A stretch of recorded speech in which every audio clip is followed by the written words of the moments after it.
COVID has really turned the world upside down, hasn't it?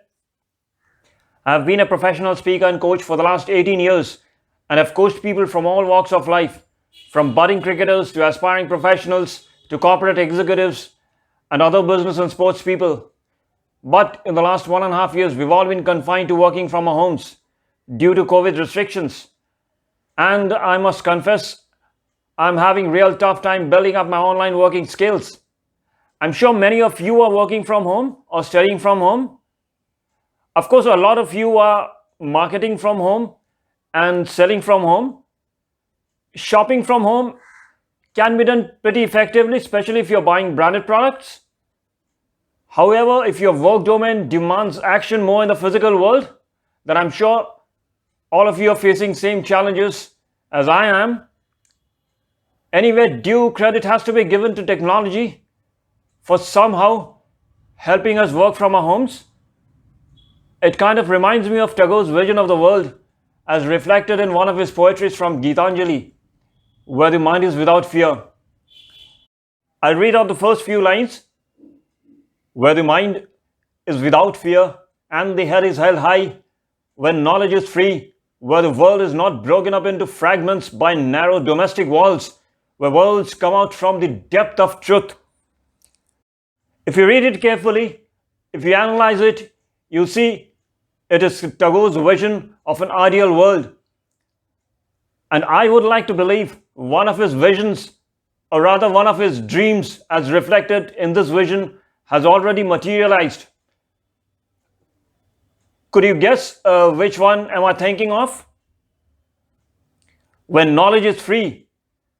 You see, today we live in times when information is knowledge and you have information virtually on your palm top. You have access to information at the press of a button. If you ask for a specific piece of information, hundreds of windows will appear before you waiting to serve you. And you see the magnitude, the scale and the speed at which digital transformations are happening with the kind of advancements in artificial intelligence, machine learning, robotics, Internet of Things, virtual and augmented reality. The day is not far when boxing from home and dancing from home could be possible.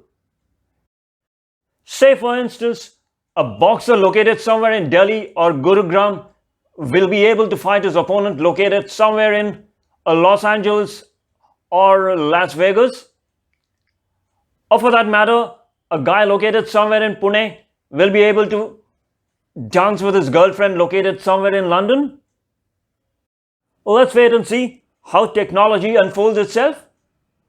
For the time being, let's come back from the future and deal with the present. Here's the thing. Which of these skills would you like to acquire? Swimming, bike riding, or boxing? Which of these skills would you like to acquire? Swimming, bike riding, or boxing? Give it a thought.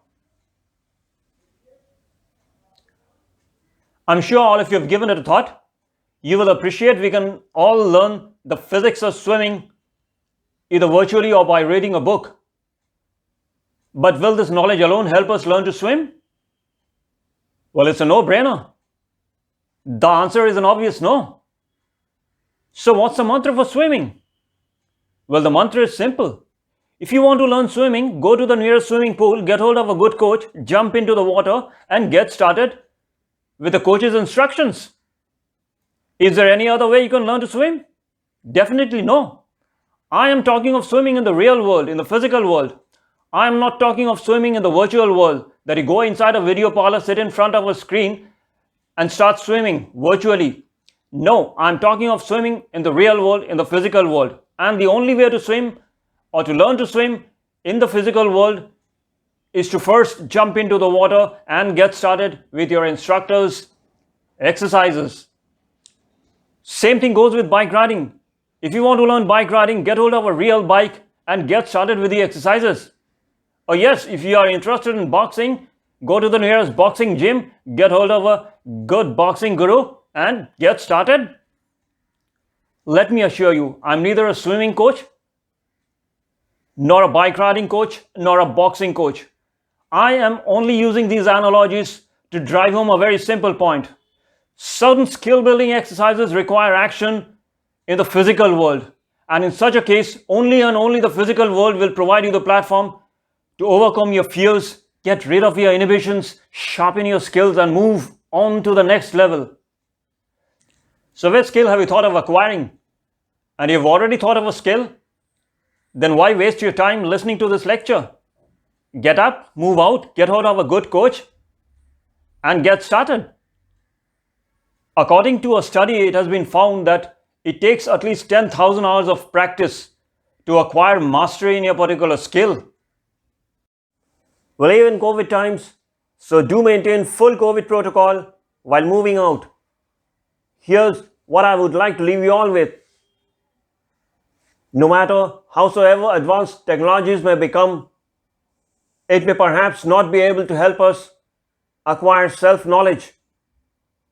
For self-knowledge, we may have to dive deep into our inner world and perhaps get in touch with our consciousness. Technologies will always lack one thing, and that is human consciousness.